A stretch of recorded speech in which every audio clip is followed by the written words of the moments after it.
Derick Giwner along with Matt Rose here at DRF headquarters for another installment of the Harness Spotlight. We're going to look at March 22nd and March 23rd from Yonkers Raceway, the Blue Chip Matchmaker Series, and the George Morton Levy Memorial, as we will do for the next 5 more weeks. Yeah, 4 more preliminaries and a final. I like this time of year. Can't believe another year has passed. Can't believe another week has passed. But we're here to talk about round 2, the Blue Chip Matchmaker for the fillies and mares on Friday, and the Levy for the horses and geldings on Saturday. And I see you hand-picked a matchmaker race, and I assume you hand-picked a Levy race also. I certainly did. Race 9, as you see on the screen, Friday, March the 22nd. I picked this race because you have 3 comeback winners in here: Delightful Memphis, Sea Swift Joy, and Sharton. Obviously, Sharton is the main draw of the group, but what does she do from post position number 8 with Sea Swift, who was really fast off the gate, and a Matt Rose selection last week? Yes, it was. Of course, when I go to the windows, I managed to screw something up. Yeah, the key to this race is, what does Tim Teacher do with Sharton? Last week, her first start of the year, she was 1-9. They had no show wagering on the race. They had a big place. They might have had a minus place pool on the horse. It's all a question of what Tim Teacher does, and I imagine we're going to take a look at yeah, let's take a look at the video from last week where Sharton was a very easy winner. She had no problem getting the lead here, and she just kind of cruising home. Tim Teacher not doing much. Yeah, you have to say easier than that half-length margin at the finish would indicate. Obviously, she's pretty much under her own power, but you know what? That was first of all, it was a much improved effort by the second-place finisher. Don't Think Twice, I believe the name of the horse is. Don't Think Twice another down under shipper. That was such an easy spot. This is not an easy spot. It's worth noting, I have to say it, that they threw a no show wagering on here again. I'll book any bets on Sharton End if you want to try to get 210 or 220 on Sharton End. Be my guest.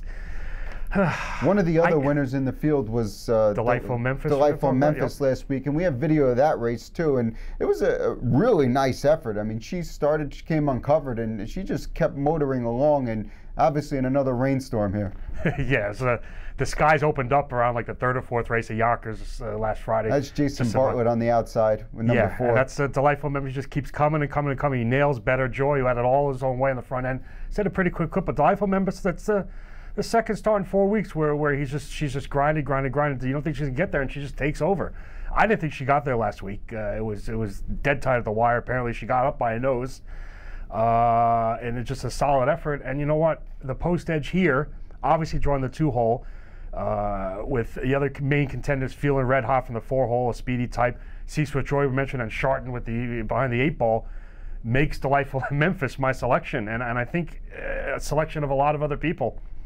If I get anywhere near that 7-2 morning line, I'll be all over it.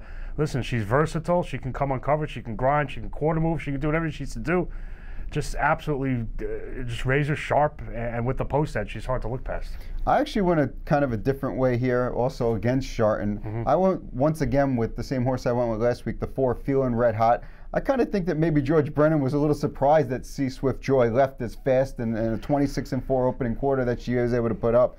I'm not so sure he was expecting it, and once she got the jump on her, there was nothing he could do other than sit the pocket. I think maybe this week, with all the horses, with Sea Swift outside, Sharton outside, Delightful Memphis not really known as a speedball, I think this is the week where he could put the pedal to the metal, take charge from the get-go, and maybe take him down the road. I mean, obviously Sharton's going to be tough no matter what happens. Even if she floats away, she could technically go first over and blow them away. She could. I don't see that happening. But I see if she's even money, I would play her. But you know, she's probably going to be 2-5. And how do you bet her? I see what you're going with the Sharton End angle. Now, obviously, our angle here, both of our angles here, as we're trying to beat Sharton End. Sea Swift Joy hasn't shown a ton of speed off the gate. Basically, that was a spot where Marone Jr. was driving last week and said, I'm driving up to lead at all costs, and just made a prolonged move to lead. I'm not sure if she can blast off the gate here. I agree with you that Feeling Red Hot will be blasting off the gates. And just a note, if you look at the charted line, there was something wrong with the recording of the race. Feeling Red Hot was in the pocket the whole race. Sea Swift Joy cut the mile, so you're going to see the charted line with a stretch call that kind of flip-flop. That will be corrected going forward. But just a note, but anyone who saw the race knows that Sea Swift Joy is on the lead and was very game to wire. This horse has done absolutely nothing wrong and has shown the versatility. But with that said, I'm going to lean inside Delightful Memphis End. I'm definitely using Feeling Red Hot. I think they can go 1-2 around the track. I think Bartlett, even though he has a blazing speed with Delightful Memphis, he's smart enough to try to get over the rail horse here to secure a better position.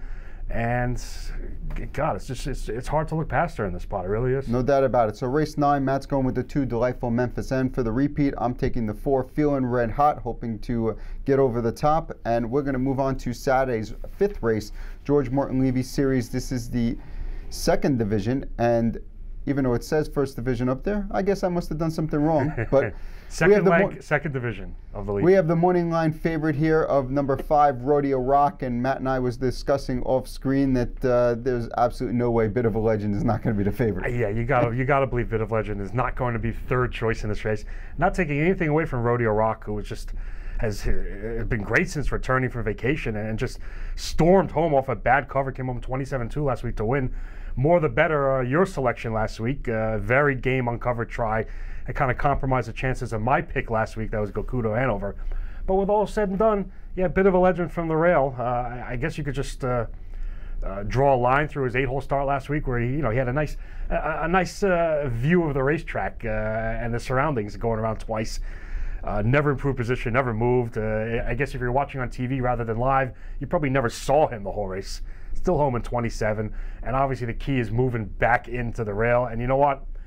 He's earned the rights to get top billing here. I think the key is he going to be even money in this spot? Is he going to be 3 to 5 in this spot? Where do you think his odds land? I think he's somewhere around even money, because more the better is going to take money. Obviously, Rodeo Rock is going to take money, but like I said, Bit of a Legend has earned the right to have the race go through him and have maybe the role of favoritism.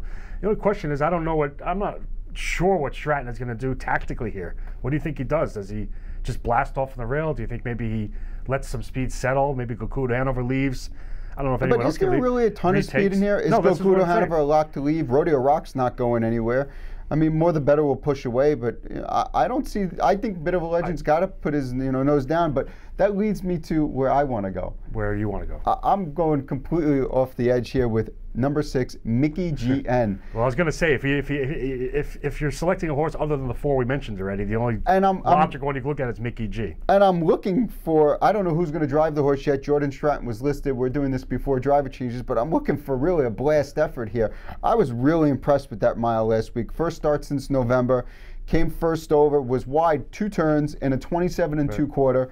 It was just really, didn't lose any ground on the leader in the stretch. I mean, lost a little bit ground coming off the turn, but gained that ground right back in the stretch. I thought it was a very, very impressive mile for a first start since November, off just 2 qualifiers, one with a break. I liked everything I saw here. I don't see why this horse can't step up. Listen, first of all, that was a strange race that he came out of last week, where Ideal Jimmy just went down the road. The pocket sitter was 1 to 5. I believe Beckham Z-Tam didn't lift a hoof. It was a strange race from start to finish, but I agree with you. That was a great first start off of 2 so-so qualifiers, where you got to believe he wasn't ready. But you know what? If you've been following the Lance Hudson barn, especially with his imports, I guess they're all ready. However, I just think this is too strong a field with more established horses in here to take a stab with this horse who's now outside of his main competition. I'd be, you know what, had he drawn the 1 or 2 hole or 3 hole, I would consider him seriously. I can't hop on board from this spot with the established horses inside of him. My thought is I can get 20 to 1 on. I was going to say, I'll take a shot with 20 to 1 and maybe come back with, Exacta, Bit of a Legend over Mickey G, which should be paying $40, $50. Yeah, listen, you need 20 to 1 to take a stab with this horse. Without a doubt, but yeah, it's just, I think she's impossible. I mean, is he going to pass Rodeo Rock from behind? If Rodeo Rock is, let's say, second over or something, first over, I don't see it happen. Probably not, but that's what I said. I'm hoping for a gun off the gate kind of thing. I don't see a ton of speed in here. I don't see anyone I'm really scared of. If he does that, he'll leave, Bit of a Legend will retake, and then we'll be sitting behind Bit of a Legend. And I'll be losing, most likely. I'm looking at Gokudo Hanover leaving the gate. Maybe this lining up a 4-1. Maybe Bit of a Legend retakes. They go slow enough where, if more the better. Maybe they go fast enough early where a horse can't quarter move. Maybe if that's what Scott Zier wants to do, more the better. And maybe they go slow enough where they can step up the 3rd quarter where nobody can really threaten uncovered. I'm looking for Kukuda Hanover getting the number last week, tonight, Saturday night. You want the Kukuda Hanover to win last week. Okay, but he got kind of screwed because he wanted the lead. The rail horse stuffed it back in the hole. Ifs, then buts, stopped and in his maybes. face. It was everyone else's fault. And then more the better You picked had the wrong them. horse. I'm going with the excuse theory. This week might be the right horse to be in the number. So I'm looking at maybe an old school lineup number. Have a bit of a legend, Kukuda Hanover. We'll see what happens. But Bit of a Legend is my top pick. It will be the top pick of a lot of people and deserves the right to be the top pick. You know what? This is his spot to step forward and do more than just earn points, participation points. This is a spot to get his, 50 points I think he gets 50 for points. winning. Race 5, Yonkers, Saturday night, March 23rd. Matt's going with Bit of a Legend N to kick off the pick 4. I could see Bit of a Legend win, but I'm going to throw up a long shot. Mickey GN, first, second, win, place, however you want to play it. Good luck.